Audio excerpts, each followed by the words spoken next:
अब आप देखें वेब पब्लिशिंग अगर टॉपिक आपसे पूछा जाए, क्योंकि इससे पहले वाले भी सारे टॉपिक हमने कवर करे हैं, और इसमें HTML से पहले जो लैंग्वेज आई थी उस लैंग्वेज का नाम था SGML। अगर फुल फॉर्म पूछी जाए तो स्टैंडर्ड जनरलाइज मार्कअप लैंग्वेज कहलाती है। उसके बाद नेक्स्ट जो चीज़ है कि कनेक्शन लेस और कनेक्शन ओरिएंटेड दो प्रकार के होते हैं प्रोटोकॉल। कनेक्शन लेस होता है कि रिक्वेस्ट के अनुसार ही तब तक ही जुड़ा रहता है जब तक रेस्पॉन्स ना मिल जाए, फिर वो डिसकनेक्ट हो जाता है। और जो कनेक्शन ओरिएंटेड जो होता है वो लगातार जुड़ा हुआ रहता है। तो कनेक्शन लेस तो HTTP प्रोटोकॉल हो गया, और कनेक्शन ओरिएंटेड जो है वो आपका FTP प्रोटोकॉल हो गया। 250 ओपन कनेक्शन हो सकते हैं, इसी को ही हम लोग स्टेट लेस और स्टेट फुल भी हम लोग इसे ही कहते हैं। अब देखें अगर हम लोग आगे डिस्कस करते हैं तो वही सेम HTTP हो गया, ये मैंने आपको बता ही दिया। किसी भी वेब पब्लिशिंग अगर आप करने का सोच रहे हैं तो आप मान के चलो कि आपको क्या करना पड़ेगा, एक कंप्यूटर की जरूरत पड़ेगी, एक सर्वर की जरूरत पड़ेगी, एक फोन लाइन की आपको क्या पड़ेगी, जरूरत पड़ेगी। किसी भी वेबसाइट को अगर आप बनाते हैं तो सबसे पहले आप यूजर की आवश्यकताओं को देखते हैं, इंफॉर्मेशन और फैक्ट को देखते हैं, डायरेक्टरी स्ट्रक्चर बनाते हैं, फिर उसको साइट को अट्रैक्टिव बना देते हैं। ये कुछ स्टेप्स है आपके। नेक्स्ट जो चीज है वो है टॉपिक कि वेब पब्लिशिंग टूल कौन कौन से होते हैं। तो पहला जो टूल है वो है नेटस्केप नेविगेटर गोल्ड आपका टूल है।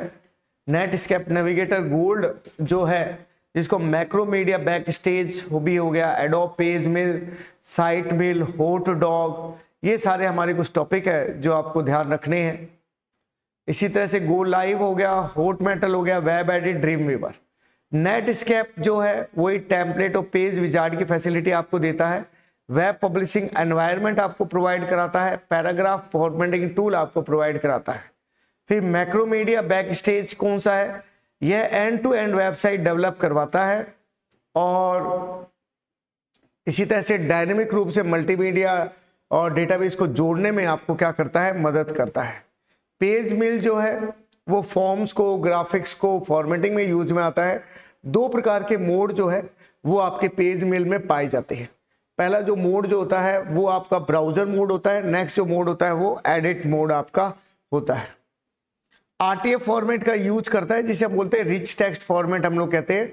लिंक भी दो तरह के यूज कर सकता है, इंटरनल लिंक भी यूज कर सकता है और एक्सटर्नल लिंक भी यूज कर सकता है। साइट मिल सबसे परफेक्ट चॉइस है मैंने जो एडिट करने के लिए। फिर है होटडॉग आपका। होटडॉग में अगर आप लोग बात करते हैं तो होटडॉग में आप कहेंगे कि HTML डॉक्यूमेंट का यूज करता है, मल्टीपल डॉक्यूमेंट को एक साथ ओपन कर सकता है, पेज को सेव किए प्रीव्यू भी देख सकता है। ये कुछ उसकी फैसिलिटी हो गई आपकी। होट मेटल किसने खोजा था, सॉफ्टवेयर ने, याद रखिएगा।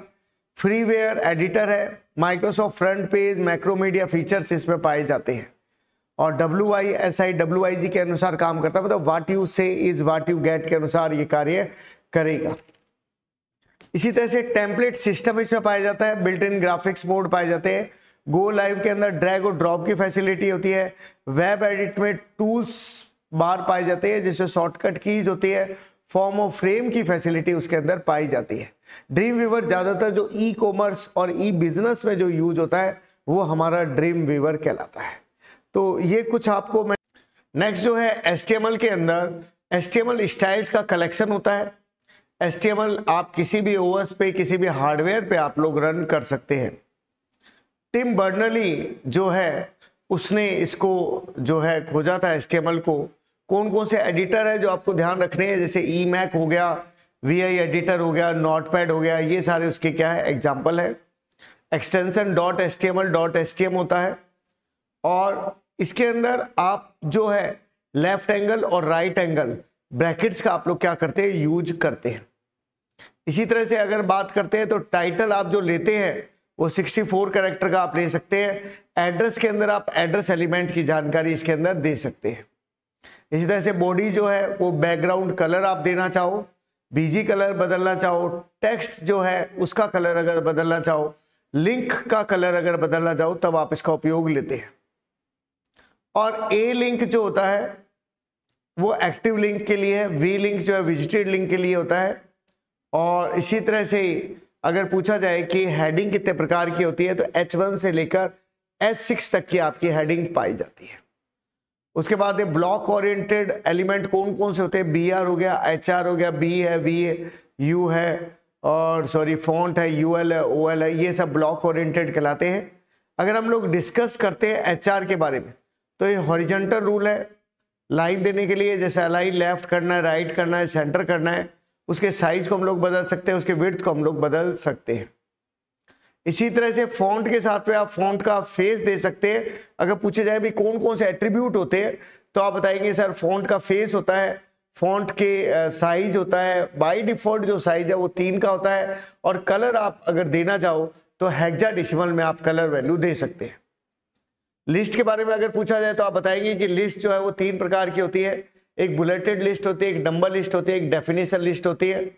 बुलेटेड लिस्ट जो होती है वो यूएल के द्वारा बनाई जाती है, अनऑर्डर्ड लिस्ट के द्वारा बनाई जाती है, जिसमें डिस्क है, स्क्वायर है, सर्कल है। और जो नंबर लिस्ट जो है वो आपकी नेचुरल नंबर्स के लिए होती है, लोअर केस के लिए होती है, अपर केस के लिए होती है, रोमन के लिए, कैपिटल रोमन संख्या के लिए यूज में आती है। इसी तरह से हमारी तीसरी जो लिस्ट होती है वो डेफिनेशन लिस्ट होती है, जिसमें हमारा DT हो गया, ये डेफिनेशन टॉपिक का नाम देता है, डेफिनेशन डिस्क्रिप्शन हो गया, DD हो गया, ये टर्म की जानकारी हमें देता है। और इसी तरह से मार्कअप भी आप लोग इसके अंदर बना सकते हैं। नेक्स्ट जो चीज है वो है ब्लॉक ओरिएंटेड BLE। अगर पूछे जाए BLE टैग कौन कौन से है, तो आप नेट से भी जरूर चेक करिएगा। P है, H है, HR है, सेंटर है, फॉर्म है। इसी तरह से जो BLE टैग जो भी होता है वो नेक्स्ट लाइन पर इफेक्ट दिखाता है, और जो TLE जो होता है वो टेक्स्ट लेवल एलिमेंट होता है, वो टेक्स्ट के ऊपर इफेक्ट दिखाने का काम आपके करता है, जैसे कि bold, italics, underline, BR, AHR, EF, ये सब चीजें उसमें शामिल होती है। इसी तरह से BR और HR का कोई एंड टैग नहीं होता है। ऐसे जो टैग होते हैं उसको हम लोग एम्प्टी टैग भी कहते हैं, इनके एंडिंग टैग नहीं होते हैं, उन्हीं को ही हम लोग एम्प्टी टैग कहते हैं अगर पूछा जाए। इसी तरह से HR के तो मैं आपको बता ही चुका हूँ, दोबारा से रिपीट हुआ है। इसी तरह से अगर आप एक डायरेक्टरी से दूसरी डायरेक्टरी में अगर मूव करना चाहते हैं, तो आप इसका जो है जो लिंक का उपयोग लेते हैं। इसमें एक ही पेज में दूसरी जगह पे जाने के लिए, या एक वेबसाइट के किसी दूसरे वेब पेज पे जाने के लिए, और अपने वेब पेज को वर्ड के किसी भी पेज से जोड़ने के लिए आप इसका उपयोग लेते हैं। नेक्स्ट जो है URL जो होते हैं 2 प्रकार के होते हैं, एक एब्सोल्यूट होता है और एक आपका जो है वो क्या होता है, रिलेटिव होता है। नेक्स्ट अगर हम लोग बात करें तो इसके अंदर हम लोग अलग अलग तरह के इमेजेस के एट्रीब्यूट अगर बात करें, तो इमेजेस में आप लोग जो है वो GIF फॉर्मेट भी यूज कर सकते हो HTML के अंदर, जो कि ग्राफिक्स इंटरचेंज फॉर्मेट होता है। JPEG का भी यूज कर सकते हो, जिसको जॉइंट फोटोग्राफिक एक्सपर्ट ग्रुप भी आपको कहा जाता है। इमेज के साथ आप क्या क्या एट्रीब्यूट दे सकते हो, आप SRC दे सकते हो, जिसमें आपको सोर्स का नाम आपको बताएगा। अल्ट जो है अगर इमेज नहीं खुलती है तो ये अल्टरनेट टेक्स्ट आपको बता देगा। इसी तरह से इमेज के एक्स्ट्रा इंफॉर्मेशन देनी हो तो हाइट, विड्थ, अलाइन, ये सारी चीजें दी जा सकती है। और अलाइन के अंदर भी टॉप, मिडल, बॉटम, लेफ्ट, ये सारी चीजें हम लोग दे सकते हैं। बॉर्डर हो गया, H स्पेस हो गया, वर्टिकल स्पेस हो गया। Q से आप लोग किसी भी टैग को, Q टैग के द्वारा किसी भी आपका एलिमेंट है उसको डबल कोटेशन में डाल सकते हो। सब के द्वारा उसको आपके H2O की तरह सब स्क्रिप्ट बना सकते हो। SUP के द्वारा आप जो है, जैसे इसने E=MC स्क्वायर किया तो स्क्वायर चीज आप बना सकते हो। ऑब्जेक्ट के द्वारा आप कोई भी मूवी है, मल्टीमीडिया, ऑडियो, वीडियो, उसको अंदर जो है एंटर करवा सकते हो। वीडियो जो है वो बाई डायरेक्शनल जो है ऑब्जेक्ट होता है, जो left to right, right to left इस तरह से काम करता है। स्क्रिप्ट जो है वो भी टेक्स्ट लेवल एलिमेंट है। स्पैन भी टेक्स्ट लेवल एलिमेंट है, जो पर्टिकुलर स्टाइल शीट पे यूज होता है। इसी तरह से बिग जो होता है वो जो भी आपका फॉन्ट साइज है उससे 1+ करके आपको शो करवाता है। स्मॉल जो है वो एक -1 करके आपको शो कराता है। TT जो है वो टैली टाइप आपके आइटम कराते हैं, टाइप राइटर वाले आइटम दिखाते हैं। अब हम डिस्कस करते हैं फॉर्म के बारे में। अब देखिए नेक्स्ट जो है वो फॉर्म है। यूजर से संबंधित कोई भी इंफॉर्मेशन को अगर कलेक्ट करना हो तब आप फॉर्म का उपयोग लेते हैं। फॉर्म में आपके मेथड भी है, एक्शन भी है और ENC भी है। और इसके अंदर क्या है, इसके अंदर आपके मेथड में 2 तरह के मेथड शामिल होते हैं। एक गेट मेथड होता है, एक पोस्ट मेथड होता है। अगर अधिक से अधिक डेटा को आप भेजना चाहते हैं तब आप पोस्ट का यूज करते हैं। 1 by 1 एक एंट्री को भेजना चाहते हैं तब आप गेट का उपयोग लेते हैं। गेट में फॉरेन लैंग्वेज के लिए सूटेबल नहीं होता है, ओनली फॉर इंग्लिश के लिए यूज में आता है। एक्शन जो है वो स्क्रिप्ट का यूज करता है। स्क्रिप्ट एक डायरेक्टरी में रखी जाती है जिसे हम लोग क्या बोलते हैं, बिन फोल्डर कहते हैं। अगर कोई भी आप रनर करना चाहे तो अब आप एक्शन का यूज करते हैं। अगर आप इनक्रिप्टेड फॉर्मेट यूज करना चाहते हैं तब आप ENC का यूज करते हैं और वो मीडिया टाइप के एनकोडिंग कर देता है। नेक्स्ट जो चीज है वो है टेक्स्ट बॉक्स है, टेक्स्ट फील्ड है। एक लाइन में इनपुट लेने के लिए इनपुट टाइप बराबर टेक्स्ट का यूज करते हैं। टाइप, नेम, वैल्यू, साइज और मैक्स लेंथ हम दे सकते हैं। एक समय में एक ही ऑप्शन को सिलेक्ट करने के लिए हम लोग रेडियो बटन का उपयोग लेते हैं और इसको रन करके देखने के लिए आप जो है, मेरा वीडियो जो है HTML की पूरी वेब डिजाइनिंग का एक पूरी प्लेलिस्ट मैंने बना रखी है, उसको आप देखिएगा, उससे काफी चीजें आपकी कवर हो जाएगी और प्रैक्टिकली उसको दिखा रखा है। जरूरत है देखकर रिवाइज करने की। टेक्स्ट एरिया होता है, एक से ज्यादा लाइनों में अगर आप इनपुट लेते हैं तब वो आपका टेक्स्ट एरिया कहलाता है। चाहे कॉलम हो गया, नंबर ऑफ कॉलम कितने हैं, नाम क्या है उसका, रोज क्या है। चेक बॉक्स होता है, जब आप एक समय में एक से ज्यादा आइटम को सेलेक्ट करते हैं तब आप चेक बॉक्स का यूज करते हैं। उसमें अलाइन हो गया, याद रखेंगे, टॉप, मिडल, बॉटम हो गया, चेकड हो गया, बाय डिफॉल्ट सेलेक्टेड हुआ होता है।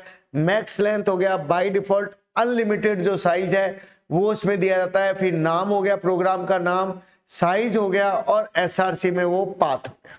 तो ये कुछ चीजें हैं। इसी तरह से लिस्ट बॉक्स की अगर आप लोग बात करते हैं तो list box any time open रहता है और एक पुल डाउन मेनू होता है जो क्लिक करने पे जो मेनू है वो खुलता है। तो यही लिस्ट बॉक्स और पुल डाउन मेनू या कॉम्बो बॉक्स में अंतर होता है। एट्रीब्यूट होते हैं, वो नाम होता है, साइज है, मल्टीपल है, ये सारे एट्रीब्यूट पाए जाते हैं। और साइज के अंदर वो साइज देने के लिए, मल्टीपल में एक से ज्यादा लिस्ट ऑप्शन को सेलेक्ट करने के लिए आप इसका जो है उपयोग जो है वो आप लोग लेते हैं। इसी तरह से नेक्स्ट जो है वैल्यू भी दे सकते हो। एडिट बॉक्स भी होता है जिसमें आप लोग कुछ एडिटिंग करना चाहते हैं, कुछ बदलाव करना चाहते हैं, तब आप इनपुट टाइप बराबर टेक्स्ट के साथ में नंबर ऑफ रो और कॉलम को भी कंट्रोल कर सकते हैं। रीड ऑनली भी बना सकते हैं, बटन की तरह भी यूज कर सकते हैं कि इनपुट टाइप बराबर सबमिट लिखोगे तो ये सबमिट बटन ले लेगा और इसी तरह से इनपुट टाइप बराबर रीसेट लिखोगे तो की गई वैल्यू को हटा देगा। टेबल क्या होता है, टेबल जिसको TR रो बदलने के लिए, TD कॉलम को बदलने के लिए होता है, TH टेबल की हेडिंग को बदलने के लिए होता है। ये सारे उसके क्या रहते हैं, ऑप्शन रहते हैं। रो हमेशा हॉरिजॉन्टल होती है, कॉलम हमेशा क्या होता है, वर्टिकल होता है। रो और हाइट जब आपस में मिल जाती है तो वो जगह जो है वो सेल कहलाती है। इसी तरीके से टेबल के क्या क्या एट्रीब्यूट होते हैं वो आप देखिए, जैसे बॉर्डर हो गया, टेबल में अगर आप बॉर्डर ही नहीं दोगे तो टेबल शो नहीं होती है। सेल स्पेसिंग, दो सेल जो होती है उनके बीच का जो स्पेस है वो हमारा इसमें शामिल होता है। सेल पैडिंग, दो सेल के बीच का स्पेस हो गया। सेल पैडिंग का मतलब होता है सेल के अंदर का जो डेटा है उसके बीच की दूरी कितनी है, वो सेल पैडिंग कहलाता है। विड्थ आप दे सकते हो, अलाइन कर सकते हो, left, centre, right, bleed left, bleed right, justify left हो गया, ये सब चीजें। प्रैक्टिकली इसे वीडियो में मेरे वेब डिजाइनिंग नाम से एक प्लेलिस्ट वीडियो है जिसे आप मुझे देखेंगे तो वहां पे आपको प्रैक्टिकल भी दिख जाएगा। अलाइन करने के लिए कॉलम स्पेन का मतलब होता है नंबर ऑफ कॉलम की संख्या को मर्ज करता है। नो रैप का मतलब उसे अगर कंटेंट बाहर जा रहा है तो उसको अंदर ही रख लेता है। रो स्पेन का मतलब होता है नंबर ऑफ रो को मर्ज करता है। वर्टिकल अलाइनमेंट भी हो सकता है, टॉप भी है, मिडल भी है, बॉटम भी है। इसी तरह से बैकग्राउंड कलर हो गया, विड्थ हो गया, हाइट हो गई। इसी तरह से अगर हम लोग आगे बढ़ते हैं तो फ्रेम आते हैं। फ्रेम पहले के समय में उपयोग होते थे जिसे आप एक ही पेज को कई पेजों में क्या कर देते थे, डिवाइड कर देते थे। इसे percentage of area, relative size, absolute number of pixel, ये सब चीजें उसमें क्या होती है, शामिल होती है। आप फ्रेम सेट बराबर रोज लिख के परसेंटेज दे सकते हो, अपने आप उतना डिवाइडेशन उसका हो जाएगा। इसी तरह से आप अगर नंबर देना चाहो इस फ्रेम के अंदर तो आप पर्टिकुलर नंबर दे सकते हो, 400, 600, 800। फ्रेम सेट रो करके रो वाइज भी बना सकते हो। और अगर आपको नहीं पता है कोई साइज का बचा हुआ तो आप स्टार लगा के भी उसको यूज कर सकते हो। फ्रेम SRC के द्वारा आप क्या कर सकते हो, किसी दूसरे पेज को आप फ्रेम के अंदर लिंक के रूप में दिखा सकते हैं। तो नो रिसाइज हो गया, नो फ्रेम हो गया। फ्रेम भी लॉजिकल फ्रेम हो गया और एक जो है लॉजिकल फ्रेम है जैसे साइट हो गया, कोड हो गया, ये सब चीजें शामिल होती है। DFN, EM, KBD मतलब कीबोर्ड से इनपुट लेने के, EM मतलब टेक्स्ट को एम्फासिस कर देगा, स्ट्रॉन्ग टेक्स्ट के साइज को बदल देगा। फिजिकल टैग हो गए जिसमें बाकी जो टेक्स्ट है बोल्ड, इटैलिक, स्मॉल, ये सब चीजें उसमें शामिल होती है। डिव होता है पर्टिकुलर कोई टुकड़ा अगर आप देखना चाहते हैं तब आप डिव का यूज करते हैं। और जैसा टेबल में शो है वैसे ही अगर आप दिखाना चाहते हैं तब आप प्री का जो है वो उपयोग आप लोग जो है वो लेते हैं। आगे अगर हम लोग बात करें तो HTML के कलर हो गए, नाम, कंटेंट, ये सब चीजें हो गई। कलर के नंबर आप लोग हैश के द्वारा दे सकते हैं। नेक्स्ट जो टॉपिक है वो है हमारा इंटरेक्टिव टूल। अब देखिए नेक्स्ट जो है वो इंटरेक्टिव टूल में आपको स्क्रिप्ट प्रोग्रामिंग के बारे में बताना है। जैसे ASP जो है एक्टिव सर्वर कंपोनेंट को रखती है, IIS सर्वर यूज करती है, CGI कॉमन गेटवे इंटरफेस है जो कि बिन फोल्डर उसमें पाया जाता है, VB इसके विजुअल बेसिक के द्वारा डेवलप हुई है। जावा स्क्रिप्ट और जावा सेम चीज़ नहीं है, दोनों अलग अलग चीज़ होती है। और जावा इसकी VB स्क्रिप्ट जो होती है दोनों की दोनों DHTML आपकी कहलाती है और दोनों की दोनों स्क्रिप्ट लैंग्वेज भी है, क्लाइंट साइड पे काम करती है। फ्रंट पेज एक ऐसा सॉफ्टवेयर होता है जिसके द्वारा आप वेबसाइट को डेवलप कर सकते हैं। CGI कॉमन गेटवे इंटरफेस होता है, गेट, हेड और पोस्ट इसमें भी मेथड पाए जाते हैं और इसके द्वारा भी हम लोग किसी भी वेबसाइट को बना सकते हैं। अब डिस्कस करते हैं हम लोग CSS के बारे में। बेसिक सी बातें आपको बताना चाहूँगा कि जो भी आपने HTML में तैयार किया है उसको अगर आप शो करना चाहते हैं, दिखाना चाहते हैं, ज़्यादा से ज़्यादा ऑप्शन HTML के साथ और यूज करना चाहते हैं तब आप यूज करते हैं CSS का। करना इसमें देखो ज़्यादातर याद करने वाली बातें हैं। जैसे बैकग्राउंड है तो बैकग्राउंड कलर आप दे सकते हो, इमेज बदल सकते हो, रिपीट कर सकते हो किसी कॉलम को। ज़्यादा बेटर यही रहेगा कि CSS के वीडियो है, HTML के भी मेरे केवल गिन के 4 वीडियो है, इसी तरह से CSS के भी गिन के 4 वीडियो है, लेकिन प्रैक्टिकल देखने का आपको मज़ा जो है वो अलग ही आएगा और समझ में भी अच्छा आएगा। ये तो अपने MCQ के अकॉर्डिंग पढ़ रहे हैं। बैकग्राउंड कलर दे सकते हो, इमेज है, रिपीट है, अटैचमेंट है, पोजीशन है। तो कलर, इमेज, रिपीट, अटैचमेंट और पोजीशन आप लोग दे सकते हैं। इसी तरह से इनलाइन हो गया और इंटरनल हो गया, किसी हेड वाले भाग में लिखा जाता है। एक्सटर्नल हो गया, अलग से फाइल बना के आप लोग काम करते हैं। अब इसमें क्या होता है, डिव आपने लिखा, डिव बन गया, DL में बैकग्राउंड कलर आपने दे दिया और ये आपने दे दिया। तो नीचे आप जहां पर भी बॉडी स्टाइल बराबर बैकग्राउंड कलर आप देना चाहो तो ऐसे भी दे सकते हो। डिव जहां पर भी आप लोग बनाएंगे वहां पे ये डिव वाला कलर आ जाएगा और जहां पे आपने डिव में क्लास बराबर D2 लिखी है तो डॉट D2 से जहां पर भी आपने कलर जो भी दे रखा है वो चीज वहां पे शो हो जाएगी। इस तरह से बैकग्राउंड इमेज में भी हम लोग टैग लगा सकते हैं। बैकग्राउंड इमेज URL हो गया, वो आप word.gif बैकग्राउंड रिपीट भी कर सकते हो, नो रिपीट कर सकते हो, विड्थ और हाइट आप उसके अंदर दे सकते हैं। इसी तरह से ये एक तरीका हो गया आपको याद रखवाने का। डिव क्लास के साथ यूज होता है, नीचे डिव ID बराबर D1 कर देते हो, डिव क्लास D2 करके ऊपर जो है वो आप कोडिंग जो है इसकी तैयार कर लेते हैं। अब नेक्स्ट है बैकग्राउंड कलर भी आप लोग चेंज कर सकते हो। जैसे बैकग्राउंड में आप इमेज जो है वो डाल सकते हो, बैकग्राउंड को रिपीट कर सकते हो, चाहे नो रिपीट है, रिपीट X साइड में, रिपीट Y साइड में, इस तरह से उसका बैकग्राउंड इमेज को फिक्स करके टेक्स्ट को भी मूव किया जा सकता है। आपका टेक्स्ट मूव हो जाएगा, पिक्चर जो वहीं रह जाएगी। और इसी तरह से बैकग्राउंड की पोजीशन भी आप लोग बदल सकते हो जैसे कि मैंने आज प्रैक्टिकली बताया था। इसी तरह से बॉर्डर के ऑप्शन अगर आपसे पूछे तो बॉर्डर की स्टाइल हो जाएगी, डॉटेड हो गया, ग्रूव हो गया, नन हो गया, डैश हो गया, रीज हो गया, हिडन हो गया। इसी तरह से बॉर्डर की विड्थ हो जाएगी जो कि आप पिक्सल में, पॉइंटर में, pixel, pointer, centimetre, EM square के रूप में आप लोग इसको दे सकते हैं। इसी तरह से बॉर्डर की साइड आप दे सकते हैं, बॉर्डर में रेडियस आप लोग दे सकते हैं। ये सब चीजें बॉर्डर से रिलेटेड है। बॉर्डर स्टाइल देना, बॉर्डर की विड्थ देना, बॉर्डर कलर देना, किसी भी डिव के लिए आप लोग दे सकते हैं। जैसे आपने हैश D1 लिखा है तो नीचे आपने उसका D1 बना रखा होगा। इसी तरह से मार्जिन के अगर ऑप्शन पूछे जाए तो आप मार्जिन के भी ऑप्शन जो है, मार्जिन टॉप हो गया, मार्जिन राइट हो गया, मार्जिन बॉटम हो गया, लेफ्ट हो गया, वो आप याद करेंगे। जो सेल के चारों तरफ का जो स्पेस है वो ये बढ़ा सकते हैं। इसी तरह से पैडिंग जो है, पैडिंग का मतलब होता है सेल और डेटा के बीच की जो दूरी है, मैं कई बार बता चुका हूं। अगर आप डिव के अंदर भी अगर दूरी बढ़ाना चाहते हैं या उसको लेफ्ट या राइट अगर लेके जाना चाहते हैं तब आप इसका उपयोग लेते हैं। तो टॉप है, राइट है, बॉटम है, लेफ्ट है, इनका यूज लिया जाता है। तो ज़्यादा तो बेटर यही रहेगा कि प्रैक्टिकल पे जोर दीजिए। प्रैक्टिकली अगर आप समझेंगे तो चीज़ आपको क्या रहेगी, याद रहेगी।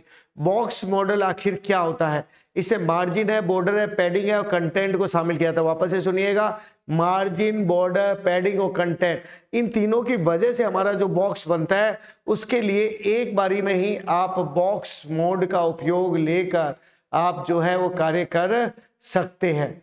उसके बाद है आउटलाइन का मतलब क्या होता है। आउटलाइन की जो स्टाइल है या कलर है, विड्थ है ऑफसेट है वो हम लोग दे सकते हैं। ये सारी हमारी स्टाइल हो गई। विड्थ के अंदर क्या हो गया, दो आउटलाइन या बॉर्डर के बीच का जो स्पेस है वो आप लोग चेंज कर सकते हैं। एक लाइन पहले नंबर पर और दूसरा जो है वो है इस तरह से हम लोग चेंज उसके अंदर कर सकते हैं। ये कुछ एग्जांपल्स है, ज़्यादा तो बढ़िया ही रहेगा। इससे तो बॉर्डर कर लिया, आउटलाइन स्टाइल कर लिया, आउटलाइन कलर कर लिया, विड्थ कर लिया, ऑफसेट कर दिया, केवल इतना ही कर रखा है। आप चाहो तो अपनी मर्जी से भी वैल्यू जो है चेंज कर सकते हो। अब नेक्स्ट जो चीज़ है वो है टेक्स्ट। अब देखिए नेक्स्ट जो चीज़ है वो टेक्स्ट है। टेक्स्ट में कलर भी दे सकते हो, अलाइन भी कर सकते हो, लेफ्ट राइट सेंटर और जस्टिफाई। अगर पूछा जाए टेक्स्ट अलाइनमेंट कितने प्रकार के होते हैं तो लेफ्ट राइट सेंटर और जस्टिफाई होते हैं।